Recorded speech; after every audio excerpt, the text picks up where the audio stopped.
여러분 안녕하십니까? 목포 MBC 뉴스데스크입니다. 5.18 민주항쟁 42주년 기념식이 전남도청 김영랑문 앞 광장에서 열렸습니다. 문금주 전남지사 권한대행은 추념사를 통해 숭고한 5월 정신을 본받아 정의롭고 평화로운 세상을 만들겠다고 말했습니다. 또 민주화 정의, 인권, 평화의 상징이 될 전라남도 5.18 기념 공간을 조성하고 5.18 유공자와 유가족 예우에 최선을 다하겠다고 덧붙였습니다. 1980년 5월 전남도청 진압 당시 사용됐던 탄두와 흔적이 공개됩니다. 옛 전남도청 보건추진단은 5.18 민주항쟁 42주년을 맞아 다음 달 30일까지 민주화운동의 현장인 옛 전남도청 별관 2층에서 특별전을 열고 당시 탄의 흔적과 탄두를 공개합니다. 문체부는 지난 2020년 7월부터 지난해 3월까지의 기초조사에서 탄두 10개와 탄흔으로 의심되는 흔적 535개를 발견했으며 현재 정밀조사를 진행 중입니다. 방역 상황이 안정 국면에 접어들면서 코로나19 우울감 극복을 위한 문화행사가 열렸습니다. 해남 흑석산 자연휴양림에서는 목포와 해남, 광주 지역 관람객 400여 명이 자리한 가운데 제8회 숲속 음악회가 열려 목포 시림교향악단 공연이 이어졌습니다. 문자메시지로 개인정보를 빼내 금융사기라는 이른바 메신저 피싱 피해가 늘고 있습니다.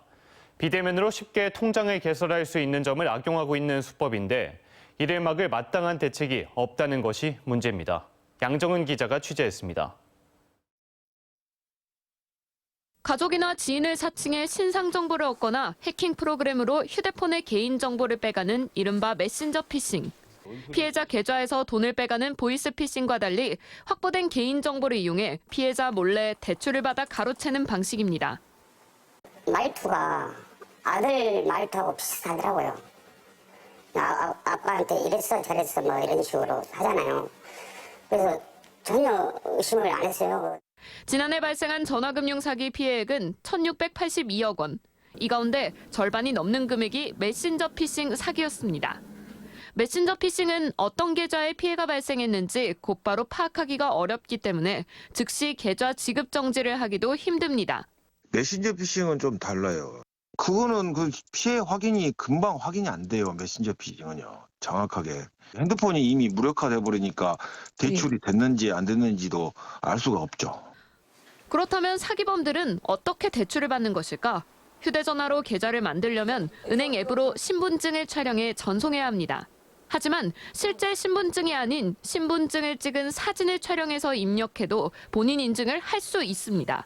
은행 창구에서는 직원이 직접 신분증과 대조를 통해 본인 확인을 하지만 비대면 거래는 신분증이 실물인지 사진인지 가려낼 수 없는 구조이기 때문입니다. 금융사기범들은 이 점을 악용해 본인 확인 절차를 쉽게 넘기고 대출까지 받아 가로채고 있습니다. 비대면 실명 확인, 중간에 신분증 촬영하는 데서 인식이 되면 가능하실 거예요. 그게 선명해서 그대로 인식이 가능하면. 메신저 피싱이 늘어나고 있는 상황 속에 비대면 계좌 개설 방식 강화 등 금융사기 예방 대책 마련이 시급해 보입니다. MBC 뉴스 양정은입니다. 대부분 수입 곡물에 의존하는 배합 사료값이 연이을 치솟으면서 한우 농가들의 걱정이 태산입니다. 이 때문에 농가들이 상대적으로 저렴해진 발효 사료를 주목하고 있습니다. 문현철 기자가 보도합니다. 30년 넘게 소를 키우고 있는 김치호 씨. 산지 소값은 떨어지는데도 배합 사료값이 계속 오르면서 걱정이 이만저만이 아닙니다. 이 사료값이 워낙 오르다 보니까 소 시세는 내리고 이 적자로 간다고 봐야죠.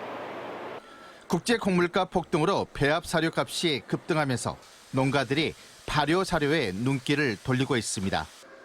발효 사료는 풀과 곡물, 미생물을 섞어 숙성시켜 만드는데 소화 흡수와 육질 개선에 뛰어나다는 평가를 받고 있습니다.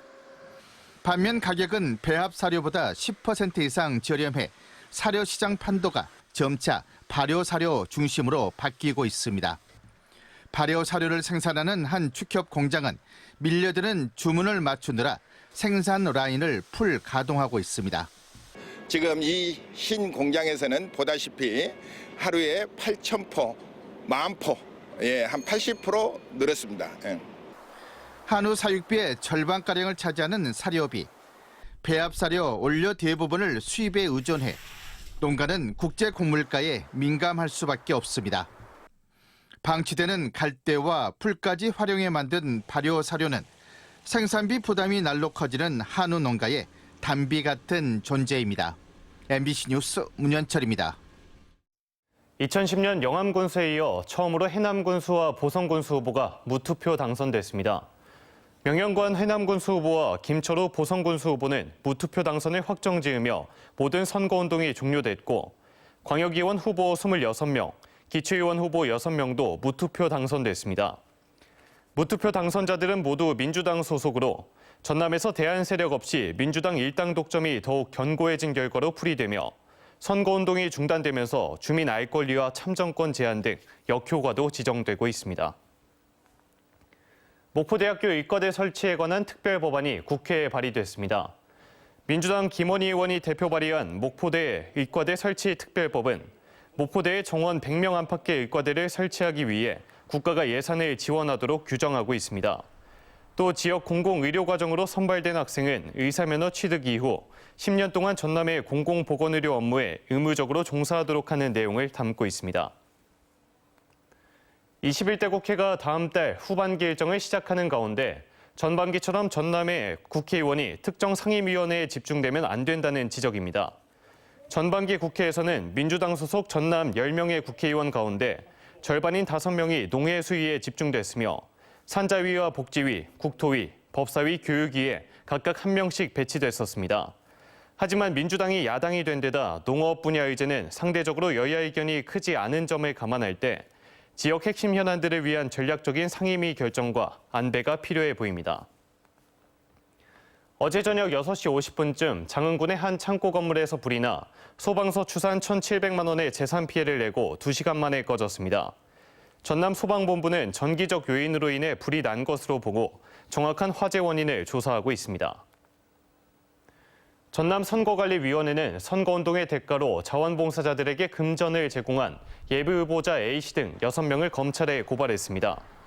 전남 모 기초단체장 선거 예비후보인 A씨는 자원봉사자들에게 공약 개발 등 선거 전략 수립과 문자 발송 등의 대가로 671만 원을 제공한 혐의를 받고 있습니다. 사회적 거리두기 해제로 전남의 대표 여행 상품인 광역 순환버스 남도 한 바퀴가 인기를 끌고 있습니다.